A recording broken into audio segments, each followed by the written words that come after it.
descends pas juste en bas de chez moi.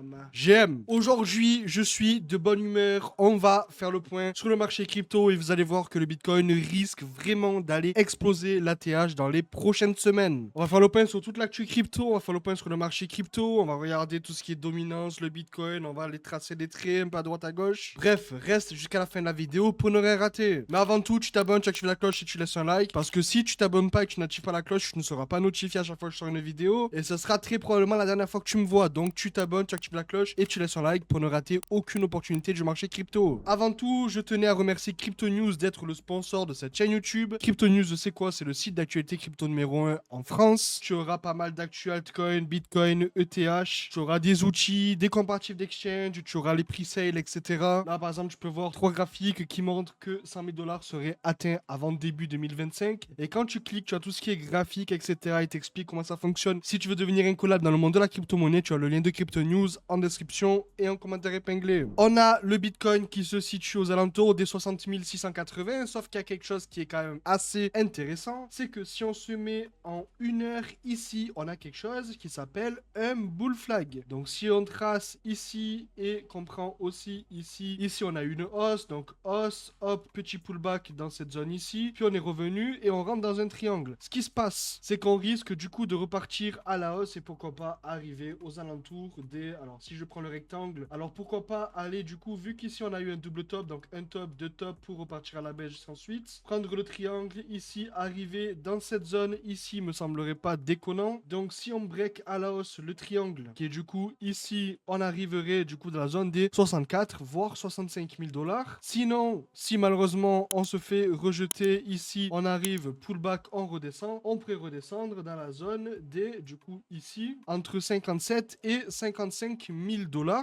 Donc là c'est potentiellement ce qui pourrait se passer. Moi ce que je vois c'est que vu que ici on est dans une config assez bullish, ça m'étonnerait pas de partir dans les 63 000 dans les prochaines semaines, mais ce n'est pas un conseil en investissement. Donc s'il vous plaît, faites vos propres recherches et investissez sur l'argent que vous pouvez vous permettre de perdre. Quelque chose d'assez intéressant aussi, c'est que la dominance Bitcoin n'arrête pas de grimper. Et qu'est-ce que ça veut dire? Ça veut dire que les gens accumulent du Bitcoin, qu'ils ont plus de Bitcoin que d'altcoin dans leur portefeuille. Donc ça veut dire que lorsque le Bitcoin va péter, le cycle fonctionne de sorte à ce que les gens, lorsqu'ils ont pris leur profit sur Bitcoin, ils vont aller sur ETH, ils vont faire leur profit, du coup le TH va péter. Une fois que le TH a pété, ils vont aller sur les altcoins. Donc là, c'est très bon signe. Pourquoi? Ça montre que les gens sont en train d'accumuler de la liquidité sur un asset qui n'est pas très très volatile comparé aux altcoins. Et lorsque la liquidité va aller dans les altcoins, ça va se voir et tout va devenir parabolique. Si on fait un point sur la heatmap, on peut voir Bitcoin 60 835, soit une hausse de 0,40%. ETH 2611, soit 0,32. BNB 518 $, soit une hausse de 2%. Solana 153, 0,30. AVAX 21, 0,6. XRP, il y a beaucoup de gens qui sont de plus en plus bullish, mais bon bref, je vais pas communiquer sur XRP. Pour moi, XRP doit aller à la cave une bonne fois pour toutes. Et si on regarde Crypto Bubble, au cours des dernières 24 heures, on a Injective, Mantra, Orgy, Pice Network. Pice Network, le jour où je vais mettre une cartouche dessus, ça va être tragique. Arbitrum 5%, Sandbox 3,5%. Franchement, Mantra, Injective à 8,1, je pense que c'est cadeau en sachant que Injective 1 milliard et Mantra 870 millions, c'est un cadeau. Tao 2 milliards, c'est un bon token, mais ça reste quand même assez capitalisé. Dans tous les cas, pendant le bull run, toutes les crypto-monnaies vont être paraboliques. Donc, continuez votre DCA sur des crypto-monnaies qui ont une bonne utilité et investissez encore une fois seulement l'argent que vous pouvez vous permettre de perdre. Sur Defilama, ce qui est cool, c'est que en daily, on a tous les protocoles DeFi qui sont dans le vert. Donc ça montre que la prochaine semaine risque d'être assez intéressante. En sachant que comme on l'a vu, la composition sur le Bitcoin reste assez bullish. Mais vous allez voir dans les actualités que ce qui se passe est extrêmement intéressant et qu'on risque de connaître un bull run assez épique. Première news, on a Celsius qui mène Tether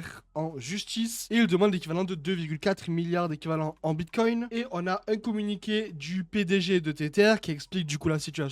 Et en fait, pourquoi Celsius essaye d'emmener Tether en justice? Parce que Tether en 2022 a prêté de l'USDT à Celsius, sauf que pour obtenir cette USDT, il fallait avoir un collatéral en Bitcoin. Donc Celsius ont donné du Bitcoin à Tether, sauf que lorsque le Bitcoin en 2022 a chuté, on avait Tether qui a été obligé de liquider sa position vente de Bitcoin. Donc maintenant, Celsius se retourne contre Tether. Bref, je pars du principe au Tether, on fait ça dans le but de se sauver. Donc je trouve que c'est quand même un petit peu égoïste de la part de Celsius. À voir comment ça se passe dans les prochaines semaines. Mais je pense qu'on pourrait partir quand même sur un gros procès qui pourrait devenir assez médiatisé dans le monde de la crypto-monnaie. En sachant que Tether est quand même une des plus grosses boîtes dans le monde de la crypto, qui fait plusieurs milliards de chiffres d'affaires par an. Donc à voir. Ensuite, quelque chose d'assez intéressant, on a Star qui est du coup le CEO de OKX, qui dit comme quoi les personnes qui ont interagi avec Tornado Cash, alors Tornado Cash pour tous les débutants dans la crypto-monnaie, c'était un protocole DeFi qui permettait, blanc sur noir, de blanchir de l'argent. Comment ça marche? Vous aviez du coup votre wallet, ok? Ici, imaginez du coup une tornade et un deuxième wallet. Vous allez envoyer des fonds dans la tornade, les fonds allaient être mixés avec d'autres transactions et lorsque bon vous semblait, vous alliez pouvoir les envoyer vers un autre wallet. Donc en gros, ça blanchit votre argent. Il y a eu pas mal de drama autour de Tornado Cash, des personnes qui ont commencé à bannir des comptes, etc., qui ont déjà interagi avec Tornado Cash. On a pas mal de comptes qui ont été blacklist par Tether à partir du moment où ils avaient un certain montant dans Tornado Cash. Bref, et maintenant, du coup, OKX commence à se mêler à cette histoire, alors que ça date quand même, ça date de l'année dernière. Et grosso modo, il dit comme quoi les personnes qui ont interagi avec Tornado Cash vont être bannies de OKX. Alors je trouve ça assez bête de leur part parce qu'il y a pas mal de personnes qui avaient des activités totalement légales qui utilisaient Tornado Cash dans le but d'être anonyme sur la blockchain. Parce qu'à l'époque de Tornado Cash, il n'y avait pas tous les protocoles, tous les bridges extra qu'il y avait maintenant. Donc je pense qu'OKX sont en train de se mettre une épine dans le pied, c'est dommage. Mais c'est assez drôle de voir que OKX essaye de se redorer le blason après tout ça, en essayant de dire nous on est contre le blanchiment d'argent, etc.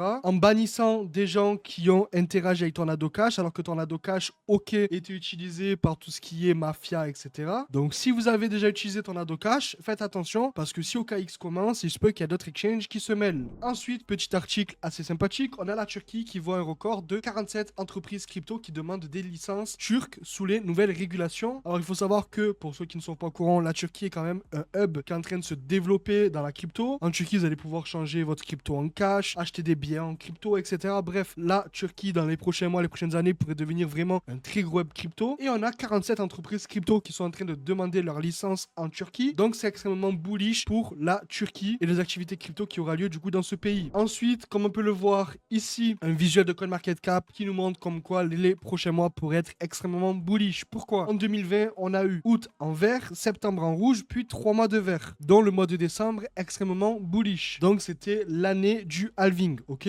Ensuite, 2021 qui était en quelque sorte l'année du bull run, où on a eu septembre en rouge, octobre en vert 40%, puis novembre et décembre en rouge. En 2022, c'était le bear market, du coup pas terrible. En 2023, pareil, c'était range, début du bull run. Et là, on arrive en 2024 où on a tous les mois qui sont pratiquement dans le vert, sauf avril, juin et août. Mais août, c'est normal dans tous les cas. Pratiquement toutes les années, août est en rouge. Et on arrive à un moment où institution qui rentre dans le marché, situation macroéconomique qui est plutôt positive, géopolitique qui n'est pas terrible, mais tous les présidents, tous les pays commencent à accepter le Bitcoin, etc. On prévoit les 4 prochains mois dans le vert, comme ça a été le cas en 2023. À voir comment ça va se passer, mais même si septembre est rouge, octobre, novembre, décembre risque d'être vert fluo, à voir. Ensuite, un article d'un de mes projets préférés, Arkham qui est du coup un projet, ils ont un protocole dirigé par IA pour traquer les wallets, etc. Bref, on a MicroStrategy qui sont en train de lever, à l'heure où je vous parle, près de 2 milliards de dollars pour encore une fois acheter du Bitcoin. C'est extrêmement bullish, comme on peut le voir ici. MicroStrategy qui reçoit des fonds de Coinbase, alors j'arrive pas à voir d'où ça vient, mais comme vous le voyez, on a énormément de transactions, en sachant qu'en juillet, MicroStrategy ont acquéri près de 169 bitcoins pour 11 millions de dollars. Et ils sont en train de hold, alors je vous parle, près de 226 000 bitcoins. Si on regarde ici, c'est un de leurs wallets. Ils ont ici 79 000 bitcoins. Ici, ils ont seulement 1000 bitcoins. Bref, après, il faut fouiller sur la blockchain. Mais dans tous les cas, c'est extrêmement bullish. Et je pense que MicroStrategy, d'ici quelques années, pourrait devenir vraiment une des plus grosses, voire la plus grosse entreprise au monde en termes de capital. Ensuite, article qui n'a rien à voir, mais quelque chose d'assez bullish. On a Arkham qui devient un sponsor officiel du Galatasaray, qui est du coup un club de foot turc. Et comme vous le voyez pendant le match, ils ont tous les écrans avec le logo Arkham, avec leur slogan, etc. Bref, c'est extrêmement bullish pour Arkham. Ensuite, quelque chose d'assez intéressant aussi, on a une adresse qui avait 190 bitcoins, soit 11 millions de dollars, qui s'est réveillée après 11 ans. Et cette adresse avait seulement 12 000 dollars en 2013. Bref, c'est délirant de voir les gens retoucher leur wallet après tant d'années. Alors, de toute façon, j'ai déjà dit, c'est soit une personne qui était gravement malade, donc le coma, etc. etc. Soit une personne qui était en prison, ou soit une personne qui avait tout simplement perdu sa seed phrase et qui l'a retrouvée, en sachant que plus on avance et plus des wallets comme celui-ci sont en train de se réveiller. Alors d'un côté c'est assez flippant, mais d'un côté c'est assez bullish parce que ça montre l'évolution de la technologie avec tout ce qui est les nouvelles technologies pour décrypter des wallets perdus, etc.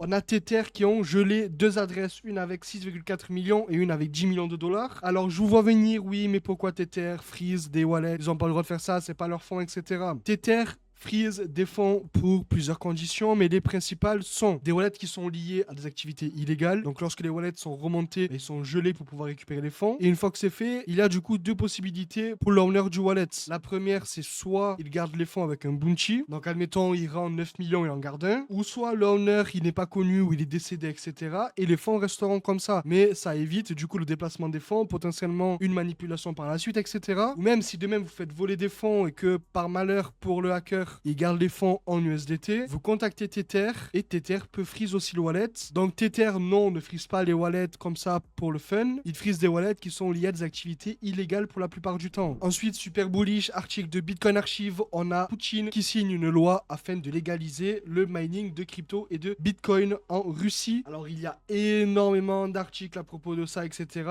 Moi, je savais qu'au début c'était pas très positif pour la Russie, le Bitcoin, etc.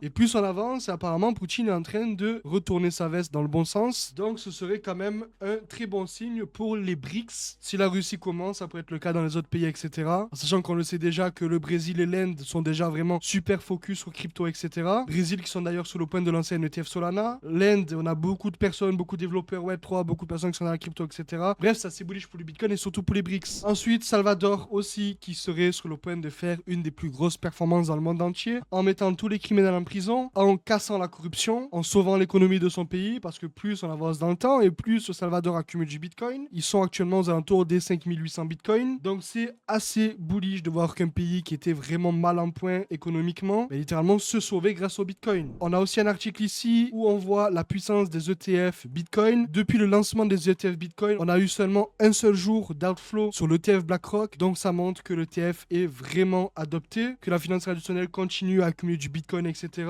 Donc c'est aussi extrêmement bullish. Et n'oublie pas de t'abonner, d'activer la cloche et de laisser un like.